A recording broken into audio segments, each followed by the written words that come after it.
네, 오늘의 현안 브리핑은 김학의 전 차관의 항소심 관련된 검찰의 구형 내용에 대한 브리핑을 드리도록 하겠습니다.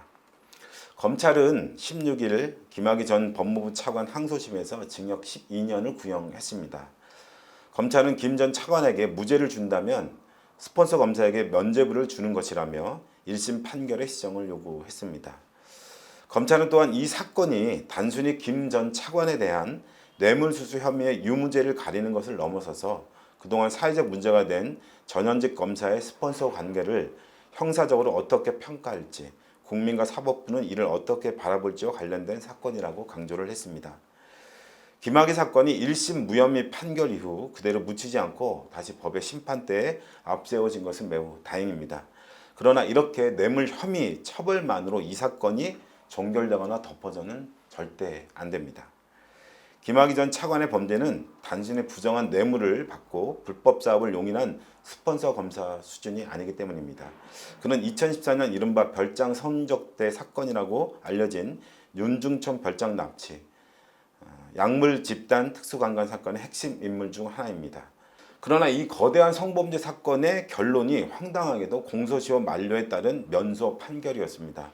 이런 판결을 이끈 최대 공로자는 다름 아닌 검찰 당국이었습니다.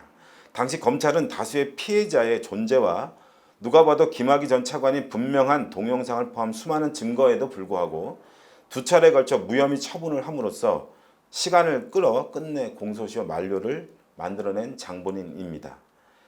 촛불로 국정농단 세력을 몰아낸 시민들이 새 정부에서 반드시 청산해야 할 적폐 하나로 검찰 적폐를 이야기했고, 검찰 과거사위 조사를 통해 성범죄를 포함한 뇌물수수 사건의 재수사를 촉구했습니다. 그런데 결국 검찰은 10개월을 질질 끌다가 불기소 처분함으로써 적폐 검찰이 스스로 적폐를 청산할 수 없다는 것을 증명해 보였습니다.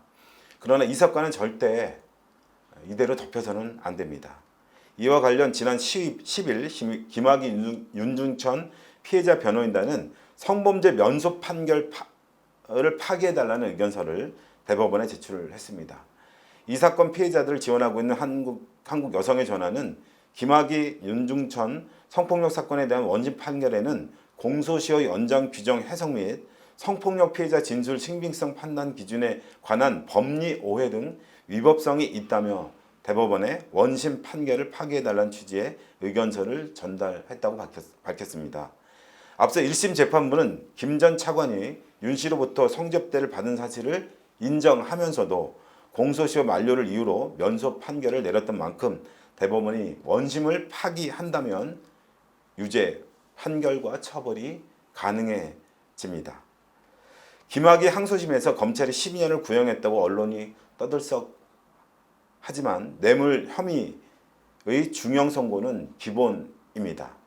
보다 중요한 것은 뇌물 혐의로 은폐되고 축소된 이 사건의 뿌리를 파헤쳐서 관련 성범죄의 진상을 명백히 규명하는 것입니다.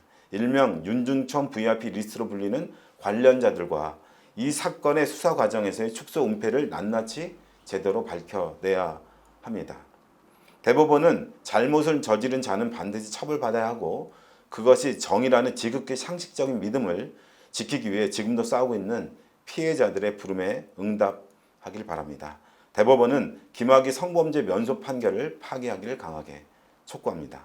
또한 검찰이 이 사건에 대해 진상규명 의지도 능력도 없음이 거듭 입증된 바 국회는 특검 도입 등을 통해서 제대로 된 수사를 위한 기구를 구성하고 이 사건의 진상을 철저히 규명하는 일에 앞장서야 할 것입니다.